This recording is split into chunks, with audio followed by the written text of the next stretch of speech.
This conference will now be recorded. Hi, good morning. So, in our previous session, we started looking into the capability of this profiling tool, Java profiling tool. Okay. So, in that, we saw what is telemetry means, what is live memory means, what is heap walker means. Okay, I told you heap walker can take a snapshot of your the current objects. Even you can take a HPROF file, which is nothing but your heap dump. Your heap dump can be separately taken, or you can pin this so that it will be kind of a starting point. Say like prior to that, maybe something is actually happening, but if you are pressing this, no, it is something like mark heap. From there, what is actually happening, you can set the condition. So what will I do before to that? I'll go and start JMeter and then trigger some load, and then we will do our profile.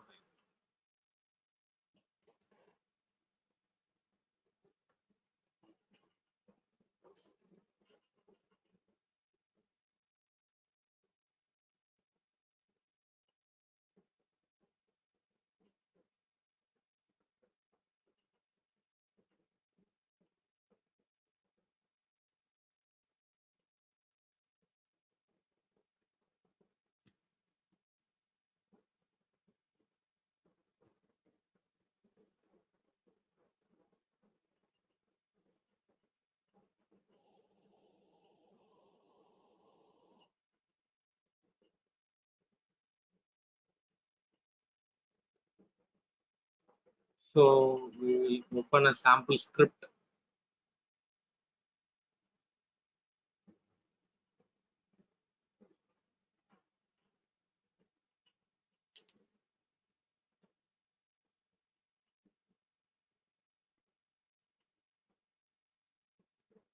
Probably run the test with some 5 user load.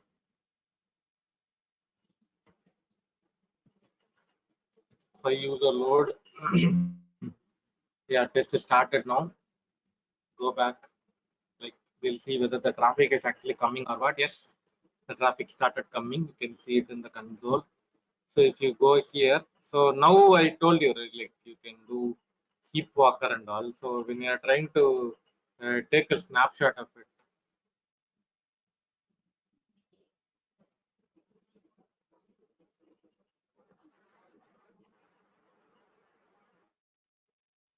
so this heap walker is nothing but it will mark it. You can click here, mark heap, and then you can see use new or use old, which means that after clicking that mark heap activity, what are all the things that are loaded, right? You wanted to get that mark heap will help you to get that metric. Okay, mark heap is nothing but at that point and post that point we are going to measure the heap utilization. Okay, so if you wish, you can see a CPU views. You provided, you need to record that. So you can see 55% of what call is actually happening, 40% of your order dot action, 17% of catalog dot action, 16% of cart dot action. So you can expand each and everything where your contribution is actually available. Out of the total thing, where your maximum contribution that is actually happening. So you can see 8.9, 8.8, 6.4, so 6.3, 6, 6, and these are the calls. So you can copy paste this information to your stakeholder. Okay, out of the total one, which call is actually hotspot, where it is actually consuming a lot, right? You can see actually you are getting a very root level problem statement, right? So you can copy paste this information, method call level information or class name level information that you wanted to copy paste it. You can still do it. That user level data you can get it. Actually, when you are having a source code integration, you can right click it and then you can see show source. But since in our case we don't have the source code integration, but realistically speaking, when you are having a source code integrated, if you are application source code that you are having, you can straight away click here, so that you will be going to your source code page itself directly. Source code page you can directly go, and then hotspot. Okay, which are all the methods that are consuming a lot, and then call graph.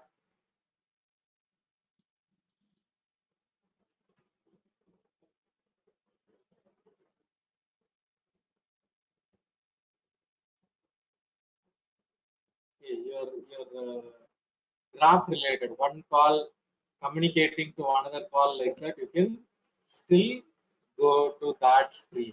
Okay, once it is actually capturing your information, you can go to that particular screen. Okay, so that is about this call graph auto method. Statistics, individual calls that are triggered, right? Just I'll apply now.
So once you are doing this recording of your method statistics, post that when you are stopping this activity, it will be giving you all the methods that are accessed with the very detailed information like average time, min time, max time, like that. Individual method call. So through this you can sort your calls, and which is actually consuming a lot. All those information also you can get it. Okay.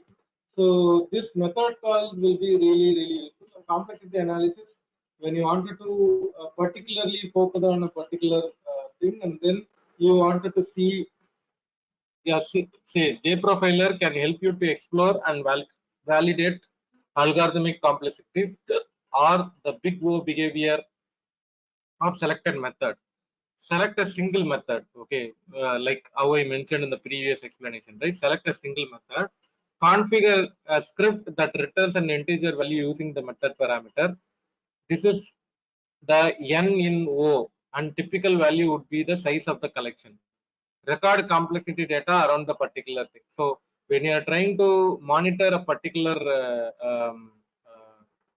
class path or particular object that you are doing, once you're doing that, you can get the complexity measurement in this JProfiler. So in order to do a particular call, okay, say like any call that you wanted to particularly do monitor that particular call, if you are selecting here, and then if you are doing it, it is having the capability to do the complexity analysis, how complex that particular method call that is actually creating. Okay, and then call tracer, you wanted to trace the call. Okay, these are something like little overhead activity. So make sure you are not doing it very frequently. So you can see call traced. All the uh, thread level, each and every thread level, what are all the activities that are happening. Individually, if you wanted to measure the timings and all, you can do it. JavaScript, etc. is nothing but something like you are doing it in the asynchronous call that you are trying to do. And then threads level, all the threads that are there, how to analyze your threads. Okay, You can monitor your thread status in a theoretical way, and then if you wanted to trigger a thread dump also, it is still possible. And then monitor the thread level. Further thread level you wanted to do anything, you can still do that as well. How your communication is actually happening, right? That is also you can validate it. Individual thread level, whether it is a locking status or runnable status, all those things. And if you wanted to see any database call related information, okay, in our case it is a JDB HSQL DB, so you can see all the HSQL DB reliable data are available. Okay, so all in all, this tool is JE Probe is nothing but just a call level statistics that you are doing. Okay, your UI call level, servlet call, HTTP call, web services call, like that, you can do your investigation. So what this profiling tool is actually using now, I quickly showed all the maximum capability of this tool, right? So telemetry on a high level, you are going to see all the data, memory level, object level, GC level. Live memory only for memory. Okay, CPU or heap level, it is for taking a snapshot of your memory. CPU, it is for individual CPU consumption. Thread, it is for thread level understanding. Monitor, it is for your high level thread analysis. And then database, you are going to see what all the database calls that are triggered. JE probe, which is for your servlet call, HTTP call, web service call, JMX call, like that. Individually, if you wanted to do the monitoring, that is still possible. So, what we are trying to do here using this profiling tool, till now I showed you attaching capability. Attach. You attached your running JVM, and then you started doing all these kind of a monitoring. Okay, if you wanted to only go with the CPU level, only go with the memory level, only go with the database level, only go with the servlet call or your HTTP request or web services request, all the options are possible. All the options are possible. Okay, any question till now?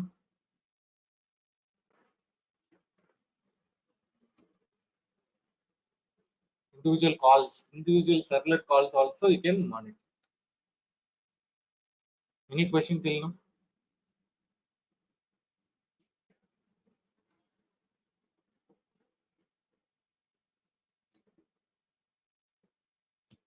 So when you are just a minute, I'll go to Eclipse.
So here also you can do the.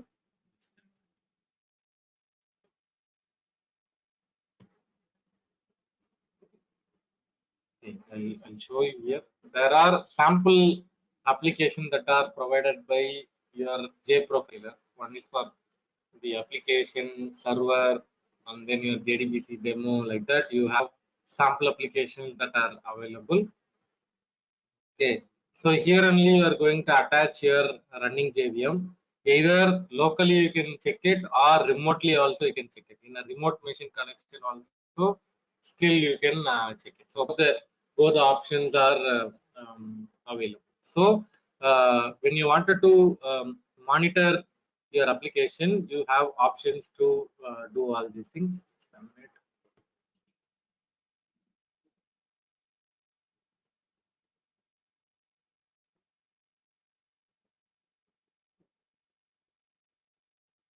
Yeah. So, and also you can install your JProfiler plugin. Okay. So, example, when you are running,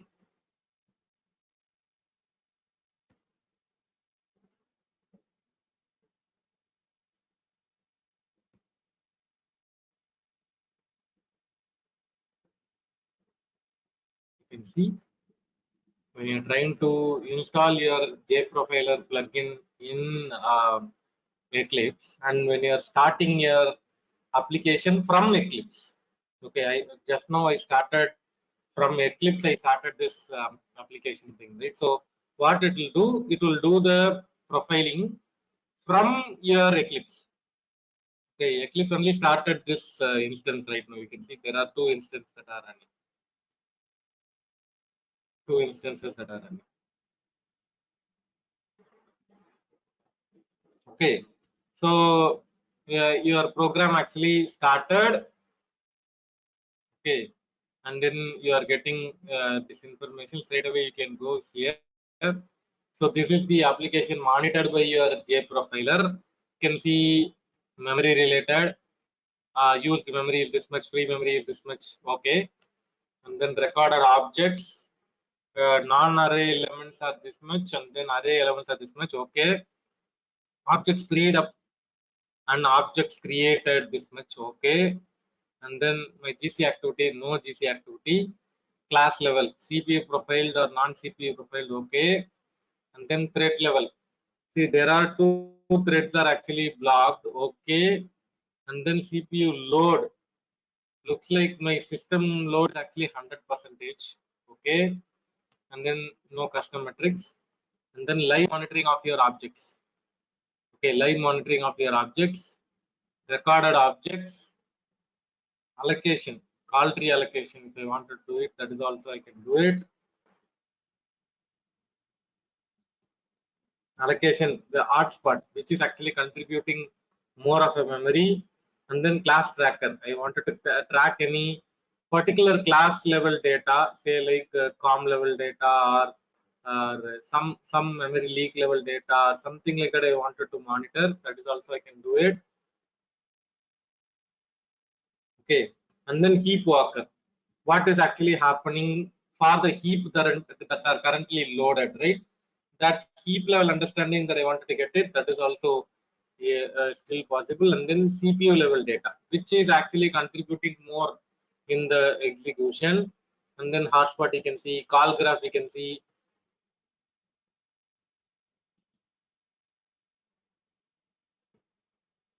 Call graph you can see, and then method statistics. Any method level data that I wanted to get, it's still possible. Complexity analysis, it's the same thing. Call tracer, any call traveling that you wanted to understand it from where to where, that actual things that are happening, that is also still possible. Asynchronous call you wanted to monitor. Threads, you can see here, these two threads are actually what? In a blocked status. The two for a longer period of time. Longer period of time, that is actually blocked. So what you can do, if you wanted to get that understanding, what is really happening in your application, so you can see here.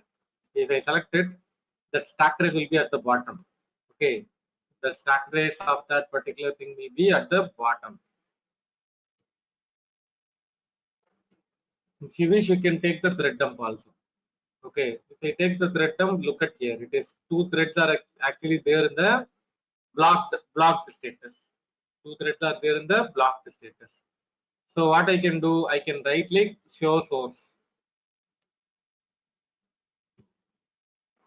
You can see exactly it is coming to this point. Okay, I'll repeat again. Wherever you wanted to see any data, you can go here and click view source. That will actually come to your line item where the problem is actually there. Okay, so what is actually we are trying to do? We are trying to access this application. Okay, and wherever you feels like there is a problem, you can click that, say like that particular place. If you are seeing, you can go and validate it. Okay, this is actually a deadlock program line, right? So if you are feeling like there is a problem, what you can do, you can go and validate where the problem is actually there. So any place you have the option to do source code traveling means, okay, so this is not the day, say exactly, if it is saying this particular place the problem is, it will go to that place. That is the beauty of this profiling tool. Profiling tool, what it will do, you are having a source code and you are finding something, a problem in this application means, right click and then show source means it will directly go to that source of that problem statement.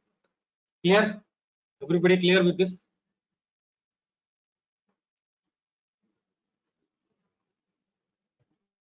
Okay, so each and every place you have the option to go to that problem statement, and it is little easy for you to understand which line the problem is actually created, and if you are optimizing that particular section, that is more than sufficient.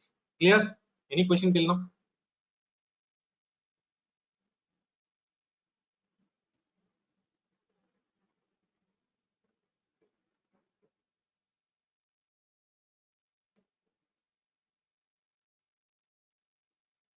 So whichever the program that you are executing, you are trying to profile using this JProfiler means. So what it will do, it is for developers, those who are doing unit testing, right? They can locally profile their code and then identify all the possible problem statements. Okay, they can execute their program locally, and this tool will do the monitoring. Okay, this will help you to do the monitoring, and correspondingly each and every tab, what you are going to do, you are going to that particular tab and then right click and then show source. If that is not there, go to the next one, right click,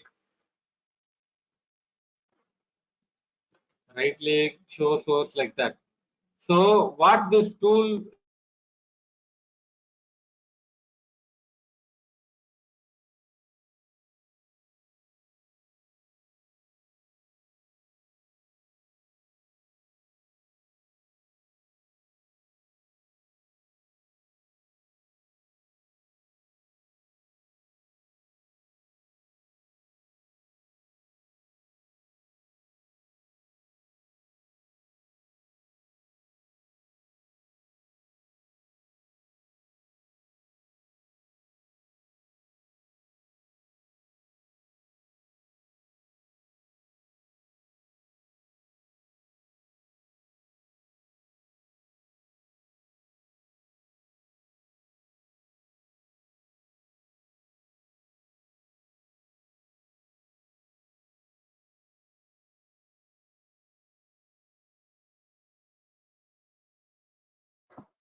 Saravanan, you are not audible to me. Not sure if others can hear.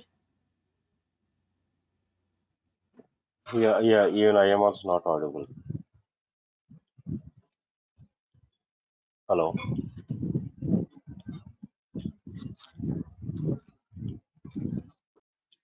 Yeah, Yeah, Saravanan. even I can't. Let us type in the chat box.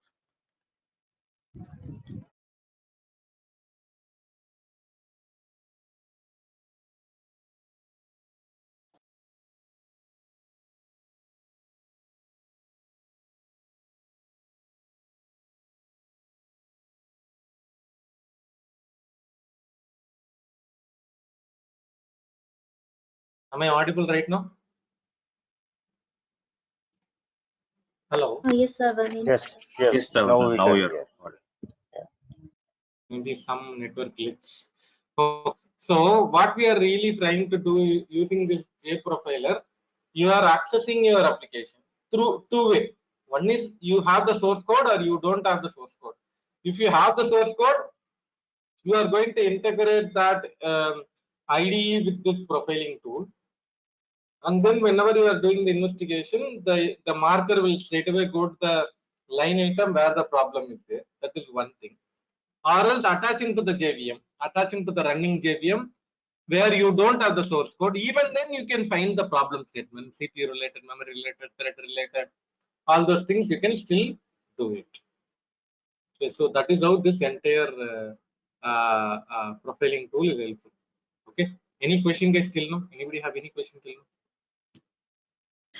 What is the major advantage or disadvantage with JProfiler, all these profiling tools and the APM tools? Because some of the APM tools already give certain features here, but I see that most of the people in engineering said they prefer using JProfiler or MAT than the APM tool. Any particular reason? Cost is the main reason. Cost is the main reason, and then and also these tools are actually traditionally used. Traditionally, those who are in this performance engineering or optimization, these profiling tools are there in long years. They are using this profiling tools, but now only the APM tool concepts and all becoming familiar, right? So that may be the reason, and then capability side also. Capability side also, if you see profiling tools, you need to have source code, but APM tools you do not require source code. Profiling tool to an extent only you can do the analysis, but APM tool all the layers you can do an analysis. So there are pros and cons are there for this. Okay. Okay. Yeah, sure. So our next topic is actually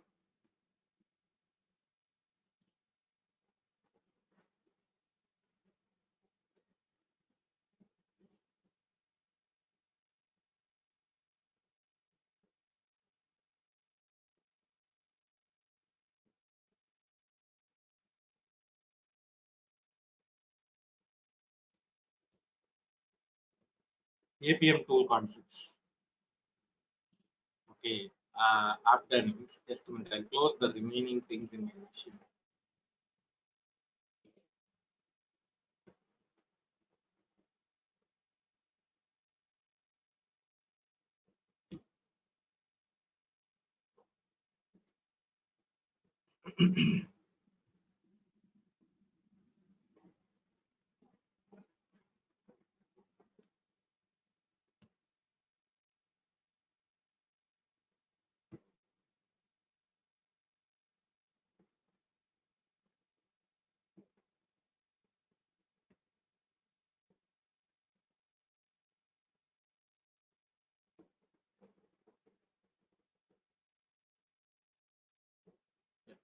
So first of all, we usually take 15 hours of session for covering this app dynamics, but we will cover probably 4 sessions, 3 to 4 sessions for this app dynamics APM tool understanding. But we'll try to cover the maximum capability, all the capability we'll try to cover with this session, so that you guys also will become familiar with this tool. Yeah. So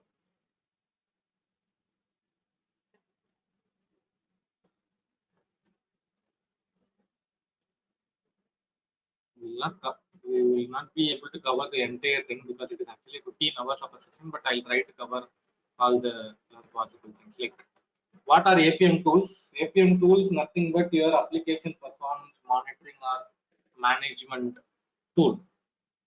Okay, nowadays the trend is actually changing. Like just now Sunil asked this question, right? Why nowadays profiling tools or APM tools the people are using? So it is based on the need. Okay, now it is not literally allowed that you need to spend 8 hours, 16 hours, 24 hours to identify the bottleneck itself. That is not actually nowadays expected. You need to identify the problem statement as early as possible, and also fix the issue and deploy the fixed code also. That is what nowadays expectation. Nowadays you should do everything fast. Nothing nothing is actually expected to do little slow and all. That is the reason people are measuring this mean time to repair metric and all. Mean time, MTTR, mean time to repair metric, or how far your system is available uh, over the period of time. Availability metric. Nowadays people are measuring the availability metric also. So what is that expectation? The application should be up and running 24/7 without any problem. That is the expectation. So, so APM tools are very helpful in identifying the problem statement quickly. How it is actually easy, because these APM tools agents are actually running in different places. Your web server, your app server, your DB server, your browser. Wherever you wanted to deploy this APM tool agents, the agents will be sitting in that infrastructure, and it is collecting the data. That is the best part, right? Because I'll take before to the next thing. All the APM tools in the industry, how they are working, it is working in the concept of agents. Agents. There is a small piece of software which will be running in individual servers, and all the agents will collect the data and it will send the data to the tenant front end. Okay, and then you are going to do the bottleneck identification and all. That is how every APM tools that are working in the industry. The agents, a small piece of software will be running, and that software will collect the data and it will send the data back to your UI, and the analytical things will be happening. The analytical things will be happening. That is about your APM tools. APM tools understand. Okay. So similarly here in AppDynamics also the same concept only. The small piece of software called agents will be running in different locations, and it will collect the data and it will send the data back to the AppDynamics controller UI. AppDynamics controller. Okay. Why APM tools are required to be learned by performance testers? Actually saying, I would not say it is only for performance tester. Anybody can use it. Even developer can use it. Performance tester can use it. Performance engineer can use it. So it is not only for a dedicated tool for performance tester. At any point of time, you can do your you can use this activity. APM tool. Developers during their unit testing activity, they can use it. Performance tester during their load testing execution, they can use it. Performance engineer during their optimization session, they can use it like that. Each and everybody can use this tool. There is no restriction that some kind of or sector of the people only can use it or what. That and all, it is not so. Anybody can use it. Anybody can use it. That is how this tool is actually designed. Okay, and the third point is AppDynamics introduction. Okay, so AppDynamics application performance monitoring or application performance management tool. Nowadays it is started calling that as management tool because of the notification mechanism that is available with these APM tools. Okay.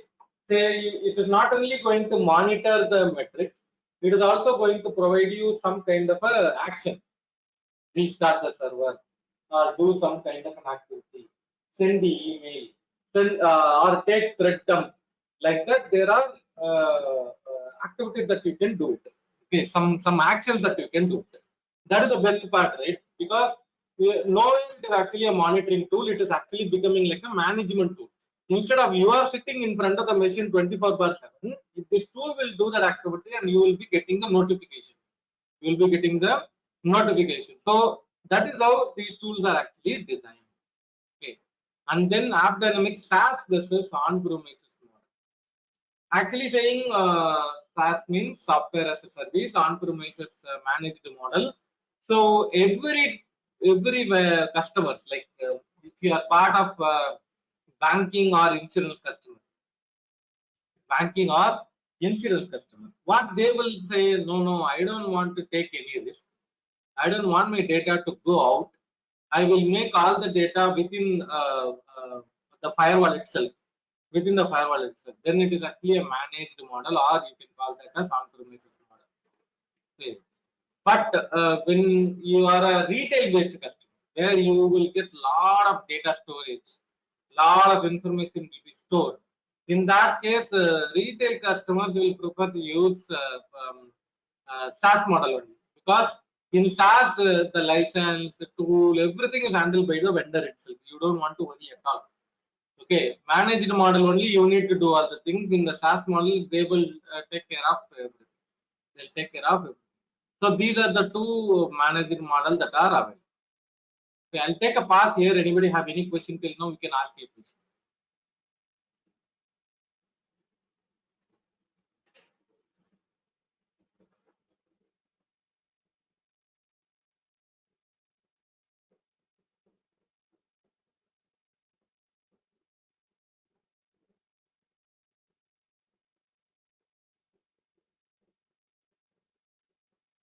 Yeah. So this AppDynamics APM tool actually saying very familiar in the market. I know you guys would have heard about AppDynamics Dynatrace and all, but I'm saying he's very famous in the market nowadays. The trend is also shifting towards that only, guys. Like the trend. I don't know how many of them heard about shift left approach, or early performance testing approach, or single user performance testing approach, like that. But the trend is towards that. So using these APM tools, you can achieve those little easily, because the functionality of the tool is like that. If you wanted to monitor application level, or you wanted to do something, uh, uh, uh, you wanted to do the real user monitoring level, all those things can be done using this APM AppDynamics. Okay. So AppDynamics is having lot of capabilities. It can do application level monitoring. It can do infrastructure level monitoring. It can do database level monitoring, and it can do browser level monitoring. All the capabilities are there. Okay. In our course journey also, I usually explain to everybody all the capabilities as well. Okay. So application level monitoring, we are going to learn about the two applications. One is your Apache Tomcat server, on top of it Java deployed application. Another one is Node.js server deployed application, which is actually ExpressCart. So these are the two application monitoring that we are planning to do in this course journey. Okay, so just a minute. What you guys can do, you guys can go and create your tenant. You can go and type it like AppDynamics SaaS.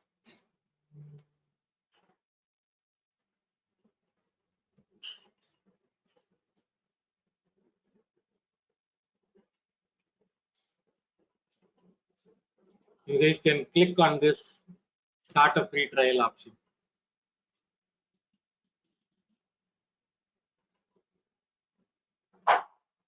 Provide all the details here. Okay, all the details here, and then create. Provide all the mandatory details here, and then create it, and you can launch it to the default screen of AppDynamics. So just a minute, I'll check my previous accounts are working or what.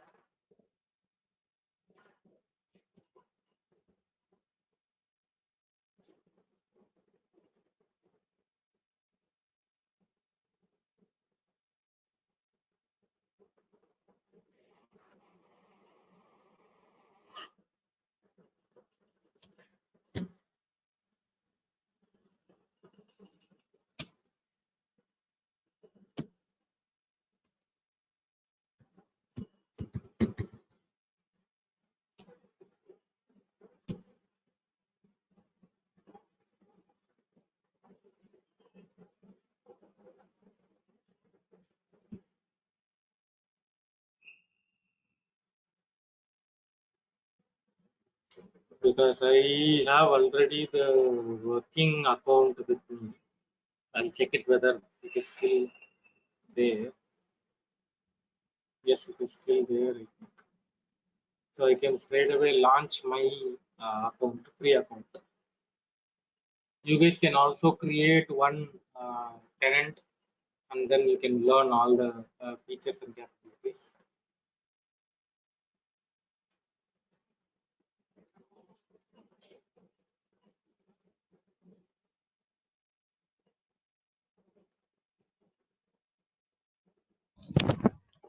Yes, Sarunan, is it a trial version? Yeah, yeah, yeah. Yeah, it's a Okay. trial. So what you guys can do, you guys can go to the application tab, because I told you, right? Like, just a minute, I'll delete my previous application.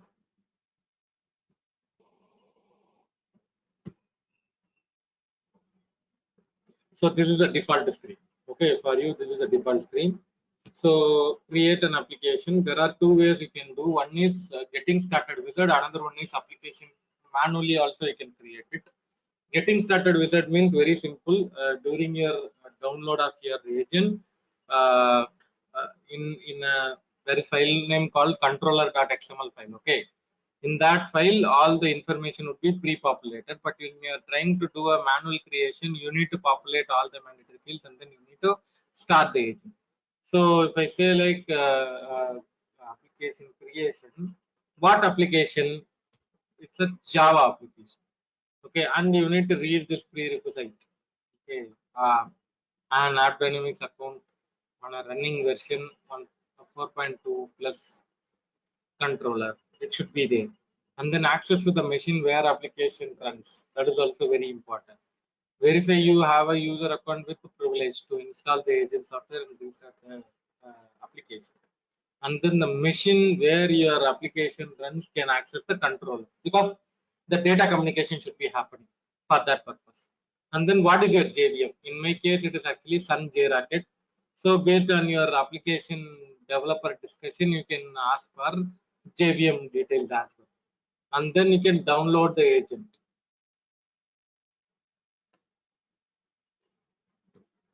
You can click and download the agent. Once, say like I'll click here and I'll try to download this agent.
Still taking time for completion.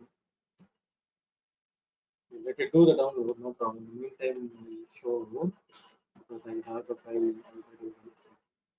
So if you are going here, that actual file will be downloaded like this, right? In a zip format, it will be this, and you can extract that file. You can extract the file. Inside that there will be a Java agent will be there. So right now it is actually downloading, right? That file, if you are extracting it, this is the folder structure, and this is how the agent will be there. Okay, the agent will be there. So what you have to do next after clicking this download button? What is the step? What they are saying, you have to unzip it. Yeah, we have done it, and we need to put it in this format. Hyphen Java agent colon, and then path where your Java agent is there. Okay, you have to form your link like this. And what they are saying, you need to select whichever your application server. What is your application server? In my case, my application server is actually a Apache Tomcat server. Means what I can do, I can select that. If I have any question, means I can click here. It will show me the instruction how to configure my Apache Tomcat thing. All the instruction will be available in this link itself. If you want, I can use this. Okay, or if you are already familiar with that, there is no problem. It is a straightforward approach only. So we'll wait for some time. Still, this download is not actually completed.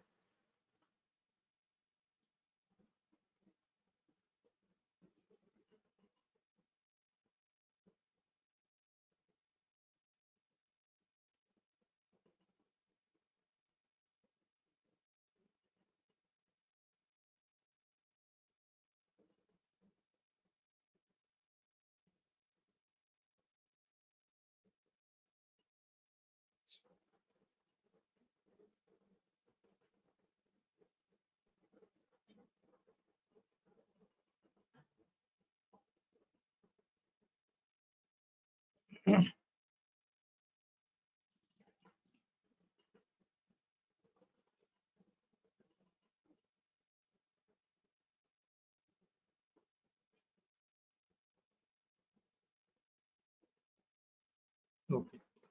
So what you have to do once you are having this, very simple. You are going to your Apache Tomcat. Where is that Apache Tomcat software is there, right? So if I go here, Apache Tomcat. Inside the bin folder, there is a file name called Catalina. Just a minute, I will change it to my correct Catalina.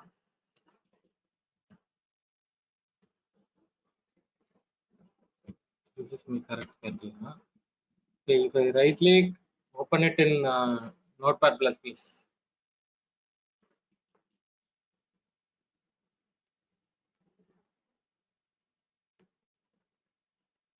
Okay, this is actually completed downloading. So I'll cut here and then I'll move to a proper folder.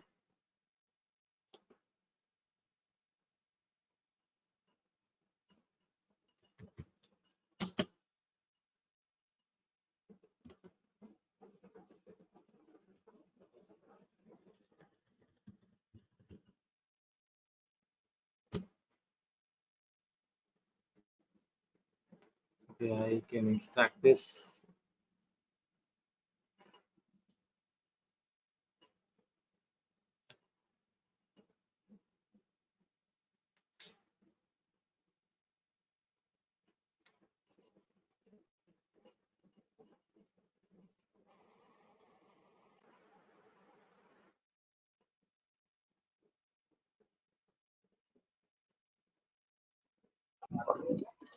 Surrounded for Dynatrace also similar kind of steps only we need to do or different.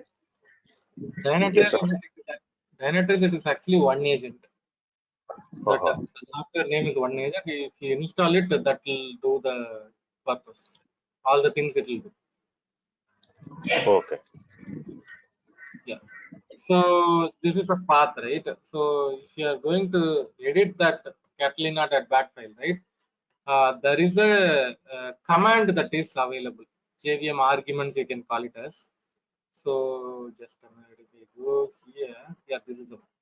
So this is the one. Set Catalina OPTS Java agent, and you need to provide the path of the Java agent. You need to provide the path of the Java agent. It is inside this folder, right? So it is inside this folder. You need to provide the path of the Java agent. Okay. So that is what I did it right now. Path of the Java agent. Okay. How did you come to know this means? I told you, right? When we are doing a procedure, that time you would have seen it is asking for the instruction procedure of Apache Tomcat, right? So if I click that, actually in Apache Tomcat procedure step, they would have they called it clearly where it is there, what you have to do, copy paste, all those things and all. It is clearly called out. So Windows machines means what you have to do. All those things are there. So in that procedure only, I also did this activity. So like once I'm done with that, what should I do? I instrumented the Catalina file. Means what should I do? I need to start the server. So what we have to do? The starting the server, you know, right? Startup.batch file, you need to start it. Once you are starting the server, in the console itself, it will print one information. What is that? Java agent started successfully. Message will be printed. So once after that only, whatever the activity that you are doing it in the application, that traffic will be captured by ArcDynamics. That is actually Java application agent. This is how you have to do the configuration. What we did, we have application. Inside the application, there is a Catalina file. Inside the Catalina file, we added the command. Once you are restarting the server, the data will be reporting to your ArcDynamics tenant. That is what the logic. Any question till now?